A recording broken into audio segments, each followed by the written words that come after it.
Good afternoon and welcome to the OR Today webinar series. We're excited to have over 370 registered attendees for today's webinar. Just a reminder to save the date for our 5th annual OR Today Live Surgical Conference 2019, which will take place on August 18th to 20th in Las Vegas. Join us to discover new opportunities, broaden your knowledge and exchange ideas. Visit ortodaylive.com for more information.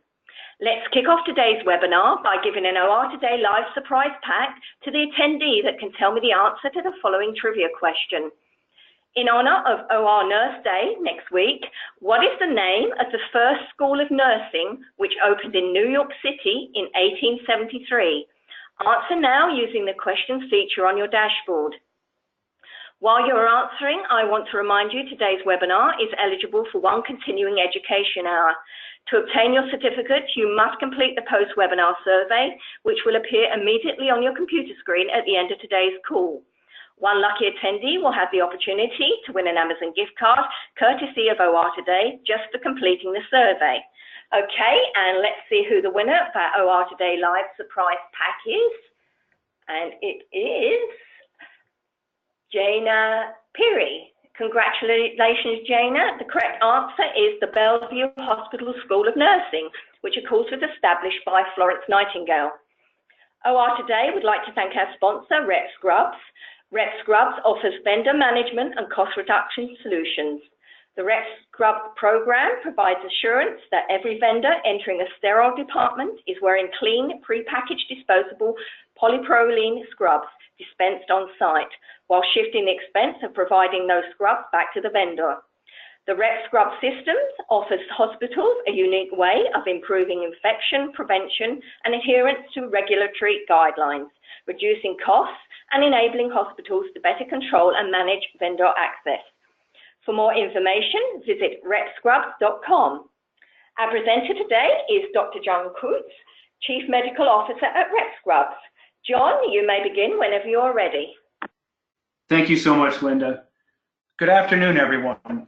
Welcome to the webinar. Thrilled to have you with us. My name is John Kutz. I'm a vascular surgeon.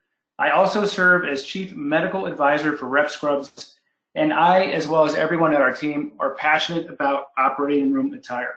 So let's get started. I love operating room and surgical history. So let's start with a little Philadelphia-based surgical history. On this slide, you will see a picture of the front of Pennsylvania Hospital. For those of you from Philadelphia who have experience with Philadelphia, this is located at 800 Spruce Street, and it's the first hospital in the entire country. In the front, in the beautifully manicured lawn, you can see William Penn, a statue of him right there. This hospital was founded in 1751, but it didn't take them long to realize they would need a room to perform procedures in. So they worked on that, and in 1801, they opened a room at the top of the main building specifically intended for operating room or surgical procedures. This slide to the right is a picture of the first operating room in the country. It's really remarkable if you look at it, and procedures were performed on a simple wooden table. This allows a theater for students and other physicians to watch. But what's most incredible about this picture is that they could only perform surgical procedures during daylight. They had a massive skylight in the ceiling, and it's represented on the slide on to the left, which basically demonstrates that with the arrow. Now, as time went on, they eventually put a chandelier here, which first had candles and then ultimately electricity. But this is pretty interesting, and if you're in Philadelphia, you can have an opportunity to tour this at Pennsylvania Hospital, which is part of the University of Pennsylvania health system. Now, several blocks up the street at Jefferson Medical College, they also had developed an operating room, which followed the format of the surgical operating pits, for those of you who have a knowledge of surgical history. So if you look in the back here, you can see there are a lot of attendees, typically students, other physicians that are watching a surgical procedure being performed. This gentleman right here is Samuel Gross. He was the chairman of surgery at Jefferson Medical College, and the chair in that position now was named after him. This painting was done in 1875 by Thomas Eakins, who was arguably one of the most famous American painters ever. And this painting is purported to be his most famous piece of work. It was owned by Jefferson for years and sold about 5 to 6 years ago for $69 million. Now, the painting was done in 1875, and I put it on here to highlight the attire that everyone is wearing. Samuel Gross literally is in a tuxedo, or probably his day wear. I suspect he came off the street and walked right into the pit and started doing this procedure. You can see everyone else is in similar attire, and they're performing a procedure on a wooden table, once again, with minimal draping and equipment that's over here. A couple of things for you art historians out there about this painting. Thomas Eakins included himself in the painting right here at this pulpit. This would be the record keeper. Eakins put himself in there, and over here is believed to be the mother or wife of the patient. So that's pretty interesting. Now, across town, 14 years later, Eakins painted another painting of an operating room pit, and you can see once again all of the students here dressed in street clothes. But there are some marked differences, which we'll highlight in a second. But you can see that this is a little bit more formal than the previous slide. And if you put them side by side, you might be able to tell the differences, which I'm going to highlight here right now. Samuel Gross in the left is wearing street clothes. 14 years later at the Agnew Clinic, they decided that maybe they should change things. Now they're all wearing white. For the first time, you see a nurse in attendance at the procedure as well. So in 14 years, a radical change took place just between the operating room attire and operating room personnel. Now, once again, I absolutely love surgical history, so I thought I'd put on some slides here really to show the evolution and progression of the operating room throughout time. Here in the 1950s, this is obviously a religious-based facility, likely a Catholic hospital. You can see that things have progressed. Now we have overhead lighting. Everybody was wearing clothing. The table is a little bit more complex. There's a table holding instruments. And there are 2 nurses. Now, it's hard to tell really if either of these nurses are assisting the procedure or if they're just in the room providing assistance to the staff. As time went on in the 80s, you can see once again, complexity of the operating room environment began to change. People started wearing more elaborate OR attire, the lighting improved, the anesthesia equipment improved. We had more direct link to the surgical equipment. They had the Mayo stand on the operative field, and everybody is engaged with a lot more folks. Today, this is more representative of present-day operating. We have monitors, complex laparoscopic robotic procedures. There's always an assistant in the room, lots of audio-visual equipment, and for orthopedics, we have power tools. They have complete scrub attire to protect themselves and the patient. Now, this next slide, I think, really highlights how different the operating room is from that first picture you saw at Pennsylvania Hospital. So when these pictures come up, think back to that table and that skylight and realize how different things are now. And if you go to Philadelphia and look at that operating room really and think of how much things have changed in 220 years, it's really remarkable. This is a hybrid vascular operating room. I was in one of these rooms yesterday doing procedures, and it's incredibly complex. This is all imaging equipment. This is a monitor that not only provides me data as to what I'm doing, but it has dynamic capability, meaning I can see vital signs, patient input data. Back here on these monitors, I can put old studies or bring up the electronic medical record to review old data. This is a power injector unit. There's an anesthesia machine back here. This is the F.A.C.S. Back here are all the servers for this complicated equipment. And it's incredible how much space they occupy, but without them, none of this works. And everyone's fascinated with robotic surgery. Here you can see 2 surgeons operating robotically. They're not even at the side of the patient. The machine here almost looks like a big spider. This is a scrub operating room nurse assistant, likely, and her job really is just to make sure this robot doesn't malfunction. And these surgeons never leave this field. They operate remotely. So you can see if you compare that to 1801 at Pennsylvania Hospital, It's almost hard to believe. It's science fiction. If you saw these pictures in 1985, you would say, man, that's from a spaceship. Now, over time, procedure complexity has skyrocketed. And this picture really represents all the different types of operative procedures which involve prosthetic devices, from total joint replacements to endovascular implants to aortic endovascular grafts, both in the thoracic and abdominal aorta, transcatheter aortic valve replacement, carotid stenting, open aortic valve replacement, which they still do, robotic surgery, spinal implants, laparoscopic and robotic procedures, total hip arthroplasty, and laparoscopic procedures. And this really takes us back to a review of operating room personnel throughout time. In the late 1800s, those slides that I originally presented, the staff was pretty slim in the operating room. We originally would have a surgeon. There might be an anesthesia provider. Usually it was just somebody up there talking to the patient. You had the students surrounding them in the operating room pits so that they could learn. There may or may not have been an attending nurse, but almost always back in the 1800s, there was an audience in any teaching facility. As time progressed, the operating room personnel changed. And there's always a surgeon, and over time, an anesthesia provider became a mainstay. Now that could either be a physician or a nurse. A nurse assistant became part of the process either to help with the operation or to circulate in the operating room and provide assistance obtaining equipment. So below that, you can see a circulating nurse, and that would depend on the size and type of the hospital.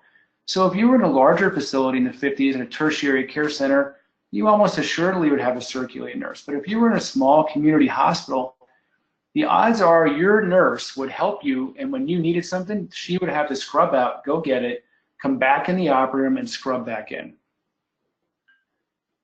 Procedure complexity has really resulted in a significant change in the operating room staff and personnel, and exponentially increased who is present in the operating room.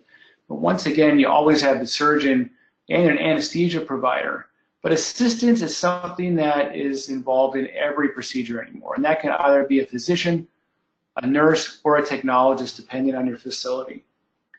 Circulating nurse staff is either one or two because the procedures have become so complicated that having one nurse circulate to get all the equipment sometimes just isn't enough. And when you're doing a complex robotic, endovascular, transcatheter-based procedure, a lot of times you need a lot of help to get all of that equipment on the table or to make sure you have it.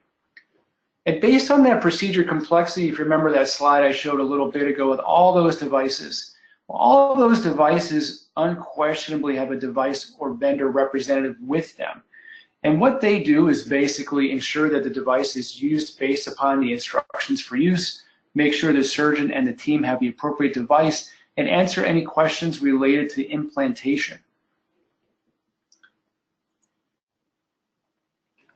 So this slide really depicts that the volume of operating room staff and personnel has markedly increased, and that's directly as a result of procedural complexity and the frequent process of prosthetic device implantation. Operating room staff, from surgeons to transporters, typically arrive at work in street clothes and change into a pair of commercially laundered operating room scrubs. And we bring this up now. We're transitioning from the operating room staff and the procedures now to operating room attire. When personnel are finished with scrubs, they traditionally change back into street clothes and place the operating room scrubs in a linen basket.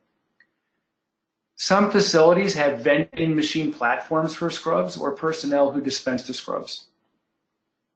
Now, the overwhelming majority of facilities have minimal, if any, oversight on scrub utilization. Regardless, most operating room staff follow the simple process well. And I put this picture up here. Really, I think anybody who's been in an operating room has seen this scene repeated over and over and over in all of your ORs. Here you have a simple cabinet. The color here depicts your scrub size. You look for that color, you grab the scrubs off the shelf. When you're done, you throw them in the linen basket. This is just another platform where it's a basket type. You just have the scrubs in there. You see the size printed on the front. You reach in and grab your scrubs.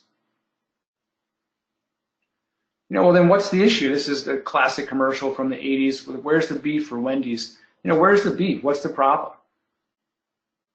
Well, the issue is that the increasing complexity of operative procedures and implantation of prostheses requires an enlarging population of vendor and product representatives to really support the process. Most hospital personnel, meaning surgeons, nurses, anesthetists, staff, most of those personnel who change into scrubs never leave that facility. They come to work, change into scrubs, do their job. When they're done, they take the scrubs off, change back into their street clothes, and walk out the door. The vendor and product representatives may visit one or many facilities during the course of their day. I bring this slide up again because I think it's important to realize that vendor and product representatives may visit one or many facilities during the course of their day. That is a significant distinction from hospital staff personnel. Those people come and change into their scrubs and they are there. The vendor and product representatives may be at one hospital, they may go to another hospital, they may stay at your hospital, but we really don't know. And that leads back to the point of this system, which, this is an honor system and works relatively well. But, there really is no accurate way to determine, hey, who came into my operating room and took scrubs?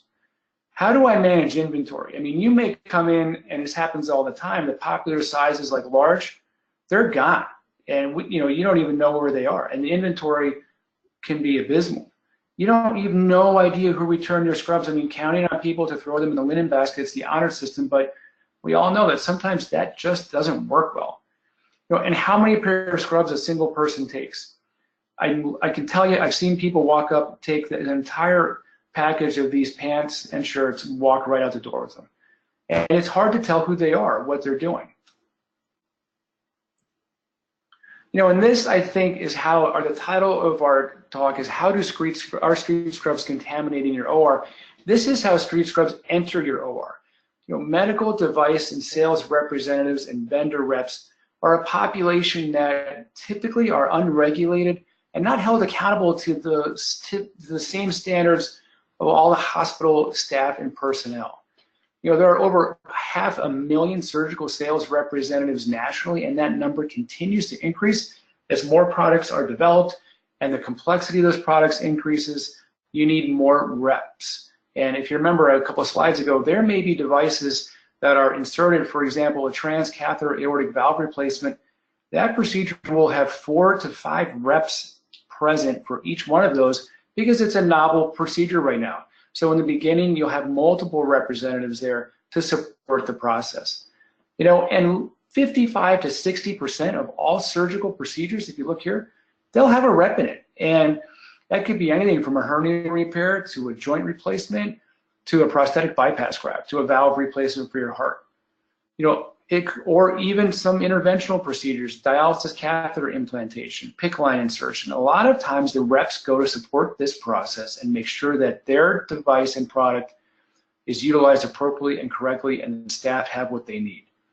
If you look to the orthopedic world, over 90% of all total joint orthopedic procedures have a vendor representative present. Many vendors wear their own street scrubs. And if you look over here at this picture, you can see, here we have somebody pumping gas in their scrubs, and they may have taken them from your hospital. They're pumping gas, getting in the car and going to another hospital. And this goes back to the fact that they visit multiple hospitals and elsewhere during their workday. They often blend in with the surgical staff, and they avoid the inefficiency of changing into clean scrubs before entering the sterile patient carrier. So, they'll walk out of your hospital, go get gas, walk into your hospital, go right through the locker room and right into your operating room. The scrubs aren't properly laundered, they potentially contaminate sterile patient care areas, and they clearly violate the typical honor system of hospital sterile protocol. So are vendors and street scrubs contaminating your operating room? Well, it's not just about contamination, but we'll highlight that and start with that. Meaning, what's on these scrubs? And really, this is a two-way process. Not only we hear we're at the gas station, but not only what's on these scrubs, meaning what did this rep leave the operating room with on these scrubs and then enter the community? And then what did he take from the community back into the operating room? Or what did he take from the first operating room into the second operating room, if you can imagine this? Meaning, he was in a procedure at hospital A, left that hospital, got in his car, stopped to get gas, took whatever he had on his scrubs from the hospital and now brought it into the community, and then went into hospital B. So anything from hospital A is now in hospital B, anything from hospital A is now in the environment, and anything in the environment is now back in hospital B. It's really, if you think about it from an epidemiologic perspective, it's mind-boggling and frightening. But not only that, as you remember back to the slide about all the scrubs, who is this? I mean, I'm sure those of us who are in operating rooms all the time, people come and go in operating rooms and you have no idea who they are. They look official, they have a pair of scrubs on, but no one really knows who's in there. And not only that, hospitals spend thousands of dollars every month managing their scrub inventory. They know that they're going to lose money maintaining scrubs, but it's a cost of doing business for them. So really there are three issues: contamination risk, vendor management, and cost savings. I mean, this slide I think depicts what really we just talked about and what we're highlighting. I mean, these are folks in scrubs in all kind of areas in the public, from an airport to the grocery store, to the subway, to another airport, gas station, the gym, airport. I mean, coffee. I mean, these are places that we are all in every day. So, once again, if you imagine if this person was in an operating room and now is at the airport or in the coffee shop, they're taking everything from that operating room and putting it there. And then if they go back in the operating room and taking everything from the coffee shop back in with them. The governing bodies agree, this is a hot topic in medicine right now, and infection control is really garnering a lot of attention. The American College of Surgeons about 2 years ago put out a statement that clearly said operating room scrubs should not be worn in the hospital facility outside of the OR area without a clean lab coat or appropriate cover-up. So a lot of folks will go to lunch, they'll put on a lab coat or a scrub coat to cover those scrubs and then come back. And here they said OR scrubs should not be worn at any time outside of the hospital perimeter. For those of us who spend a lot of time at tertiary care facilities, you walk down the street at any big hospital in any big city, you're going to see people walking all over the place in scrubs. And you don't know if they're going back in the operating room, if they're support staff, if they're reps, you just don't know. Infection Control Today highlighted it, and the American Operating Room Nurses Association urges healthcare providers to examine this. I mean, this is a hot topic. Hospital-acquired infections have been linked to operating room attire. I mean, Wall Street Journal brought this up. Infection Control journalists brought this up. But if you look at this slide in the center, it's really scary. 92% of scrubs worn by hospital personnel are carrying dangerous bacteria, including MRSA, VRE, and C. diff by the end of every work shift. So that by the end of the 8-hour work shift, 92% of scrubs worn in that hospital are contaminated. 79% of unwashed operating room scrub swatches were contaminated with some type of gram-positive cocci. 69% of these tested positive for coliform bacteria, which really is colonic bacteria.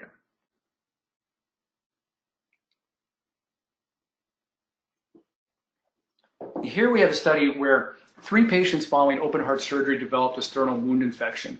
The hospital did a root cause analysis of this and found the common denominator in those 3 patients was an anesthetist. The wounds grew Gordonia bronchialis, and all patients required multiple procedures.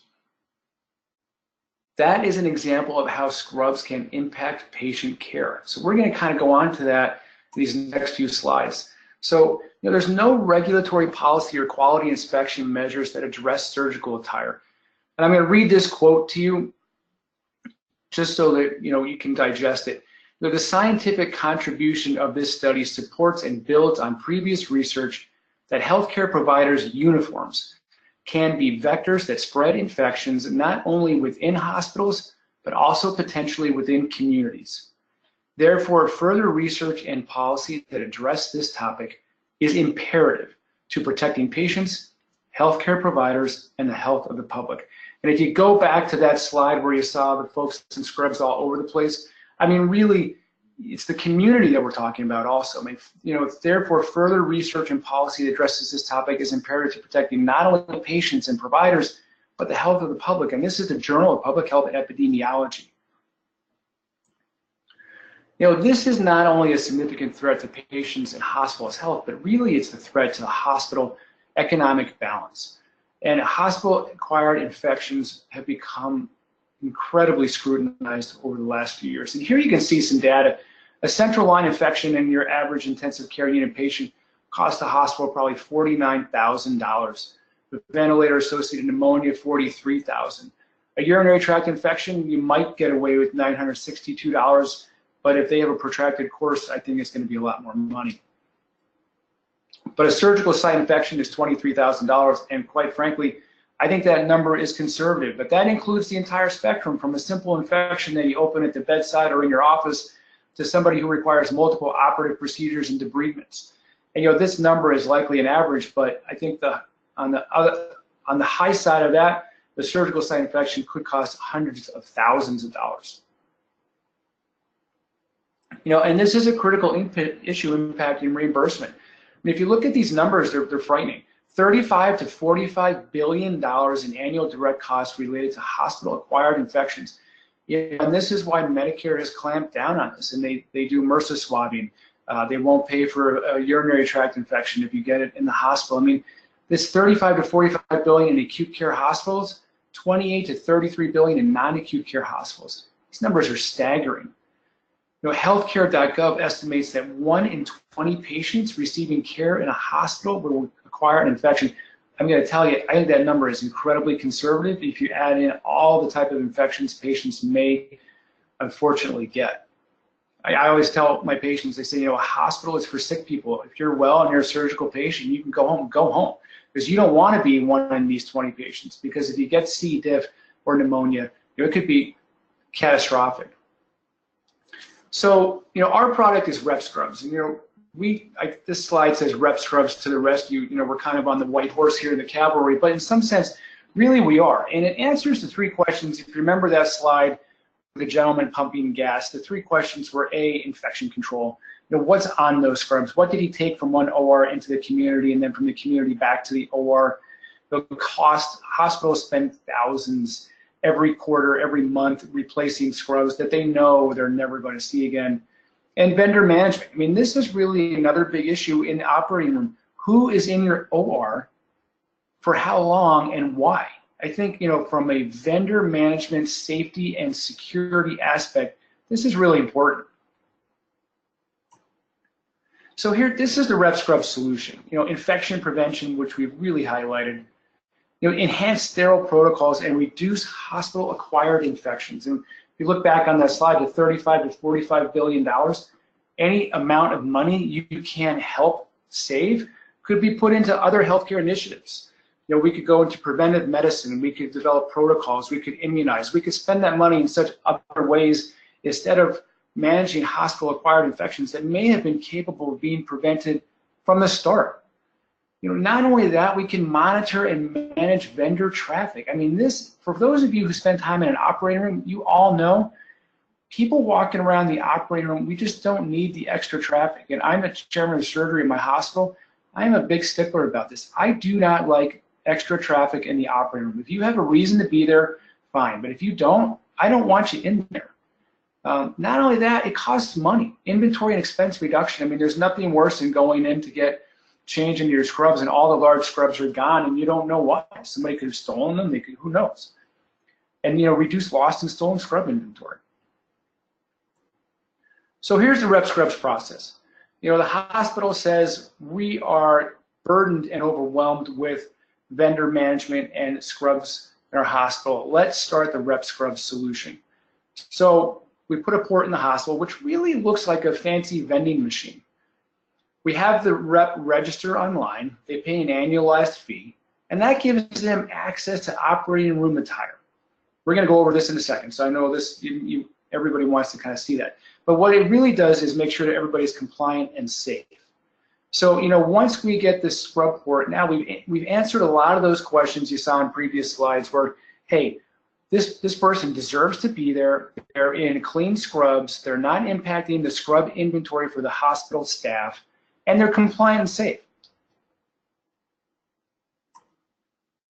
So here's the solution.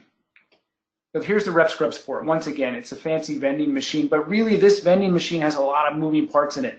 So right here where you have signed up, it's a web-based process. You put in your PIN, out drops your pair of scrubs and identification. So we're going to go over that. Let's focus on the scrubs right here. RepScrubs has provided in the past lab coats and coveralls, but the scrubs really are the main focus. Now, each is individually packaged, and when you open that, and they're size-based, when you open that package, out come a pair of polypropylene scrubs. You have a top, a bottom, you have our logo on it, a hat, and booties. And what that does is provide an individual who now is wearing a clean pair of scrubs. We know what he is doing and why he is there because he's logged in with his web-based signature. The red bouffant cap identifies him, as do the long sleeve blue scrubs. Then that machine will dispense also a name tag. And this is really a critical part of this. This is what provides absolute security. The name tag will have the vendor's name and what device company they're with and what hospital they're in and the day and time that they acquired this badge. They take that badge and peel off the back and put it on the front of their scrubs. Now, once they do that, a time-sensitive ink starts to work that in 8 hours will produce this badge down here. So you start with this at time 0. This is time 0 plus 8 hours. You have an expired badge, which means your vendor's been there for 8 hours, and everybody needs to know that. They know who he is, where he's from, what facility he is in, and that he's been there for 8 hours. Meaning you can't leave the one facility in this pair of scrubs because it is a unique identifier, and you have to, after 8 hours, either buy a new pair of scrubs or take those off and finish what you're doing in that facility. So this makes this product with this name badge unique to that facility where the vendor is, meaning that vendor cannot now leave your facility with these scrubs. He has to take them off and throw them away in a bin that collects them, and they're capable of being recycled. So they're environmentally friendly, which is important also. So really this is the magic of it. It's not just the scrubs, but now we're identifying everybody. So on the next slide, you're going to see that how important that is. So, the OR managers, chairman of surgery, hospital administration can get immediate daily and weekly reporting, meaning who's there, what time did they get there, what time did they sign out, were they compliant, what company do they represent. So now the security component of who is in your operating room and why they're there has been solved. So not only have we solved the scrub solution, not only have we made the rep identifiable by their attire and their name badge, we've now also provided to the hospital and administration and staff a complete vendor management solution. So now you know who's there and why. And it's amazing from an administrative perspective how many folks don't know how frequently certain vendors are there. And I think not only does it benefit the hospital, but it benefits that vendor, meaning he now knows how long he's in that hospital. He or she now know how long they have been in that facility. And it can help them with time management as well. So it's not just a one-sided benefit, really, it's a two-sided benefit because they can help develop efficiencies or learn where they're spending the majority of their time. And here is somewhat of an example of a worksheet. And up here it has the hospital. Here it has the number of companies that have signed in to that scrub port. And if you look here at all the companies, how many times they visited the hospital and who the representative is. who they work for, and how many times they visited the hospital. You get how many scrubs per day reported out, how many visits per month. You can develop metrics to see how many reps are in your operating room on what days, and then you can chart that out, which quite frankly I think is important for all operating rooms to know who's in their operating room, why they're there, for how long, who they represent, and are they in clean attire.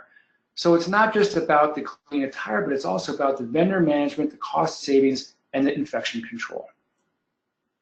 The initial impact of RepScrubs that we've seen is a 22% reduction in vendor traffic. And that goes back to that last slide, which we just talked about, which is, now vendors have an idea of where they're spending their time. And they're either going to make their time worthwhile and spend it where they need to or not. And I think that's an important thing for them to know. It's not just about the operating room and vendor management from who's going to be in my OR, but it also helps the vendors. The increased visibility of the vendor, and if you remember back to that slide, I can go back in a second to highlight it. The scrubs are blue, they're navy blue, they're polypropylene, they're long sleeve. You have a red bouffant cap and booties, and right across the front is your name. And I think that provides the visibility to the vendor. It improves interaction and compliance, and it really takes away the ability of the vendor to blend into the operating room environment and provide that potential for infection from the outside world, to change that vendor management solution that we talked about, and also from a cost perspective. So you reduce the costs, you increase the visibility of the vendor to reduce infection, and you reduce vendor traffic. And if you go back to this slide, I'm going to go backwards. I know people don't always like that. If you go back to this slide, here you can see, this is what the vendors look like. And the vendors universally like this, for the most part. They like the idea that they now have a clean set of scrubs to where everybody knows their name, they stand out, people know that they're a rep, and that way they represent their company well. There's no question who they're from. So if this rep is walking down the hall and it says Gore Medical, people go up to them and say, oh, you're from Gore, I need to talk to you about this device. It really improves interaction and compliance. And overall, I think has been an incredible shift in those hospitals that have adopted the technology. But that's really what we have today. On this slide is my contact information. There's email addresses on here for myself personally. You can direct email to RepScrubs for the webinar. You can also visit our website at repscrubs.com. If you have questions that you think need to be answered in person, you can give a call up to RepScrubs and extension 709, and your question will be answered in person. I hope you enjoyed everything we talked about. I love operating room history and operating room attire and operating room sterility. I really enjoyed presenting this today. If you have any questions, just let us know, and otherwise have a great day. Thanks again. Thank you very much, John. I've actually got a couple of questions that have come in. What new information did the presentation provide? For the audience, you mean, Linda? Yeah. I think, for those, is it okay if I go back on the slides? You do whatever you want. Fantastic. I think for those people who have never been in an operating room environment, I think this is really an eye-opening experience. And I speak to a lot of folks every day, and most people don't understand the process of vendor representation in the operating room. I think there's this blind trust that, you go into an operating room and everything that's happening there really is happening for your best interest. And you would expect it to be that way, but unfortunately, with the fast pace of the competitive vendor world, these men and women are out there really trying to do the highest volume that they can, because that's part of their economic viability. And as a result, they're in and out of multiple facilities, but that time management impacts each facility that they're in. So the staff that comes to that hospital and changes into OR garb every day is a lot different than the rep that comes in and out. And I think that what this presentation does is highlight to people what's really happening in the operating room so that they get a better sense of what's important in terms of what I believe is important, which is OR sterile management environment and OR vendor management, meaning who's in my operating room and why. And I don't think people really understand that unless you spend a lot of time in an operating room. Okay, I've got a question here. How did you come up with the 8-hour expiration date on the use of scrub? You know, I think 8 hours represents, well, a couple of things. One, 8 hours represents the typical shift of time, and in nursing staff still historically works 7 to 3, 3 to 11, 11 to 7. So I think anybody who's in the operating room longer than 8 hours, typically that's the average work day for them. It's unusual for a vendor or rep to be in the operating room itself proper for longer than 8 hours. And if they're there longer than 8 hours, I think from the perspective of infection management, then maybe they should change into a new pair of scrubs. I can tell you that universally most reps only wear one pair of scrubs to that hospital for that visit. There's no real scientific data that guides the 8-hour time frame. I think it really was designed for the typical 8-hour workday that exists in an operating room. Okay, this actually leads on to it says, is the 8-hour time limit adjustable? Say you wanted to do 4 hours. That's a great question. The 8-hour time limit is not adjustable, so the vendor badge is time sensitive to 8 hours. So it'll start to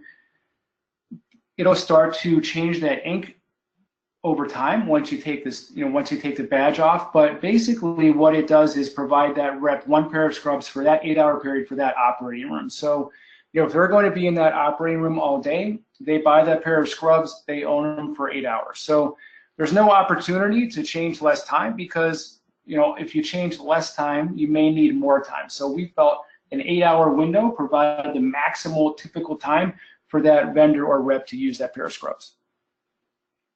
Okay, and is this just the vendors or can it expand for all staff to use? Well, that's an excellent question. And my passion would be that everybody use it ultimately.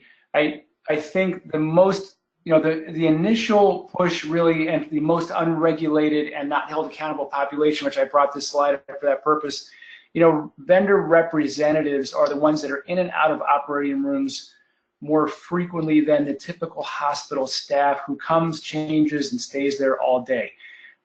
I think the future for this could potentially push into everyone wearing them. From an epidemiologic and infection control perspective, it would be wonderful if everybody wore them. I think in the beginning, really the biggest push is to manage a population that is transient in the operating room, that come and go, and that we can control first. But my goal, my passion, my dream would be that everybody wear them. But I think we're a little bit way off from that, but maybe not as far as we think. But that's a great question. Okay, and it's slightly different. Have you piloted studies in a facility and what were results noted?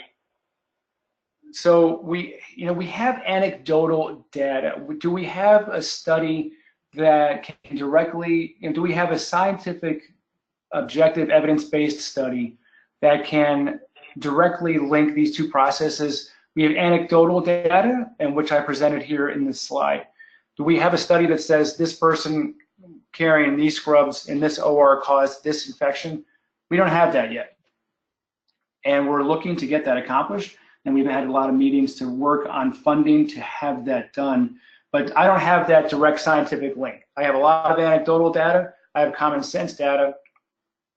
But I don't have that study which provides, if this person comes in this OR and they have this on their scrubs, will that patient get an infection? What will it cost and what is the impact? I don't have that yet. And honestly, that might not be easy to accomplish given the sensitivity of hospital-acquired infections and their management. But to answer the question, no, I don't have that scientific study. Okay. What about, is there any data showing a decrease in SSIs yet? In surgical site infections, we have anecdotal data. We don't have a direct scientific paper that can link it, but we have anecdotal data that unquestionably provides data that says, look, when reps come in the operating room and wear our scrubs, our infection rate has decreased. And all hospitals manage surgical site infections, And we've had multiple reports from multiple facilities that say, look, once we got this program in place, our surgical site infection decreased. So I think it's been out there, it's out there, and it's well known, which is important. Okay.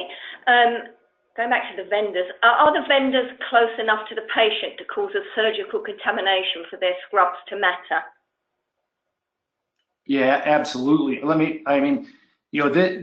This is a major passion of mine, and anybody who comes into an operating room has the opportunity to, in my perspective, infect that patient. And I implant prostheses all day long, and a prosthetic implantation infection occurs 90% of the time at the time of implantation. And any variable that can impact that can cause an infection. So if that's somebody opening the door that doesn't belong in that room, if it's somebody coming in the room with a t-shirt on under their scrubs, if it's somebody who is just performing a grossly contaminated case and comes in my operating room with the same scrubs on, all of those things to me are real big no-nos. And people in my operating room know I don't like extra traffic. Don't come in my room with dirty scrubs. Don't come in my room unless you have clean scrubs on. So the vendor and product representatives can be close enough to the patient without question. Are they bedside during the procedure? No. Are they within a radius of the patient? Absolutely. And I think that's what most people who aren't in the room every day don't understand, that these folks are providing direct support, and they are needed to help accomplish a lot of these procedures because of the devices, making sure we have the right device, making sure it's being used correctly. So yeah, I believe absolutely they do. Okay. Now, an attendee wants to know, some hospitals allow home laundered scrubs, and the bacteria count is like that of diapers laundered at home. Do you have any data on that? Well, we know that home, and a lot of folks do home launder their scrubs, which makes me cringe, quite frankly, because you're taking everything from the hospital into your home. And a lot of people do it for convenience, but C. diff cannot be killed with a home laundered system. It can't. The water isn't hot enough. VRE is very hard to kill in a home laundered system. So, if you think about it, if you work in an environment where you have MRSA, VRE, C. diff, all of these other bacteria that are becoming more prominent, you take them on your scrubs, you throw them in your washing machine with your children's clothes, and then take them out, there's no way. So, a lot of hospitals don't know what's happening, but that's why a lot of hospitals work on this honor system, which is you come in, you change in the scrubs, you take them off, you go home. But home laundering scrubs, I think, really should be something that is not done at all. Okay. Some cases last well over 8 hours. So are reps expected to change during a case if participating according to protocols?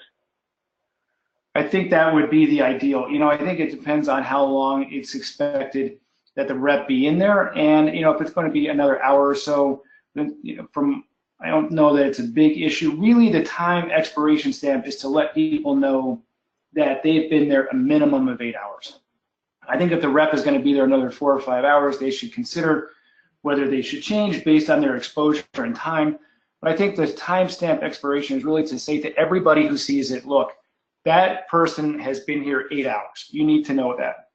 So, I think a short period of time after that is okay. If they're going to be there for another 4, 5, 6 hours, I think it's something that should be addressed. Is it a mandate? I don't think so. I think the timestamp is really to let everybody know that guy or girl, have been here 8 hours, and you need to know that.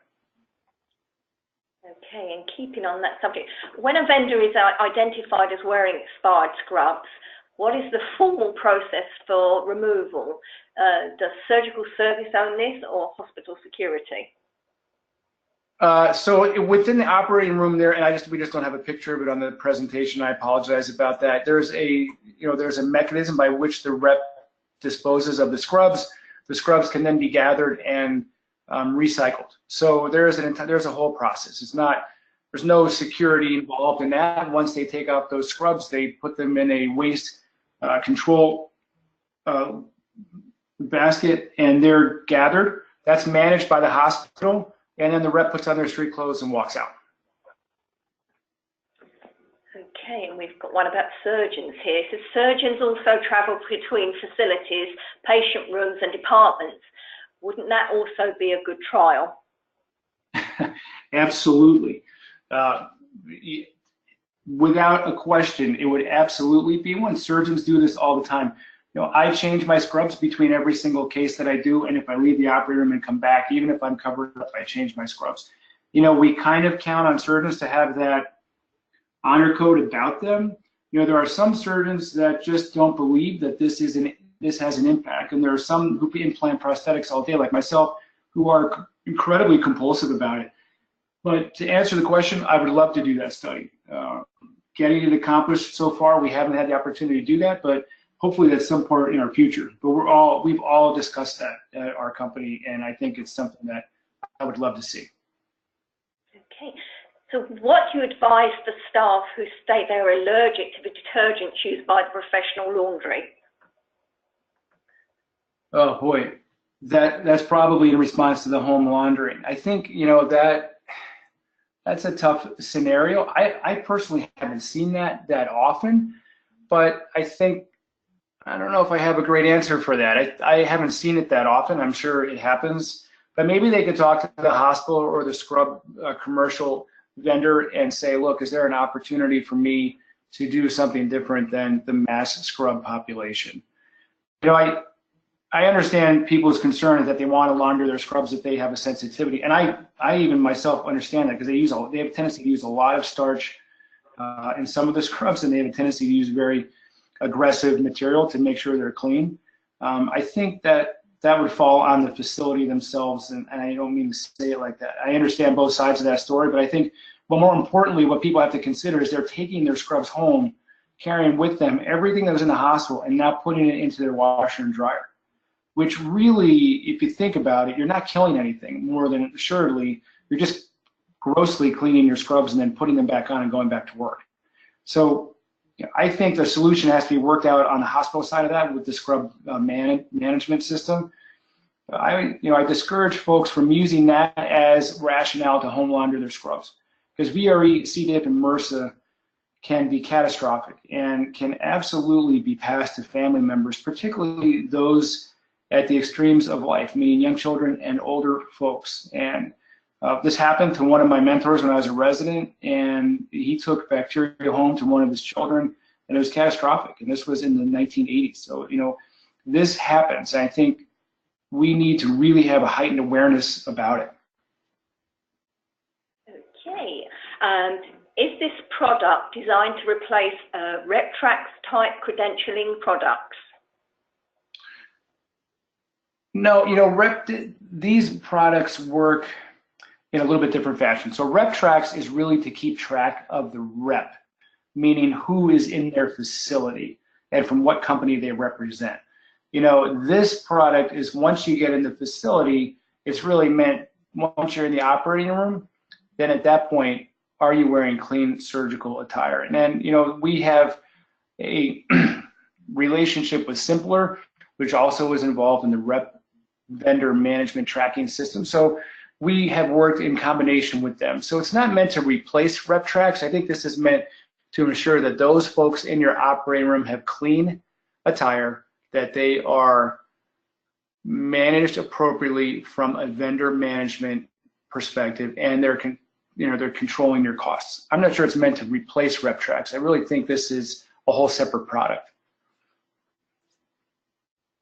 Okay, and I think we've got time for one more. How do the reps buy the scrubs? So, it's kind of like now we have all these intricate money management solutions, so we can do it on our phone. But what the rep does is they register online. They then put payment information into their registration. When they get to this scrub port, which you see right here, they insert all of their information. Their credit card is billed, and their scrubs are dispensed. So it's all, it's all seamless. They have an account. They can keep track of their account. They can see how many scrubs they bought. All of that stuff is on there. That's super. Well, we're coming up to our hour, John. So Thank you for such a great and very informative webinar, and thanks again to our sponsor, RepScrubs. Just a reminder that one lucky attendee today will win an Amazon gift card for completing the post-webinar survey, which will appear on your screen shortly. For information on our upcoming OR Today webinars, please visit our website, ortoday.com/webinars. So thanks again, once again, John, and thank you for everybody to join us, and hope you enjoy the rest of your day, and we hope to see you again next time. Linda, thank you very much. All the contact info is there if anybody has any questions or needs any more information. Thank you, John. Have a good day, everybody.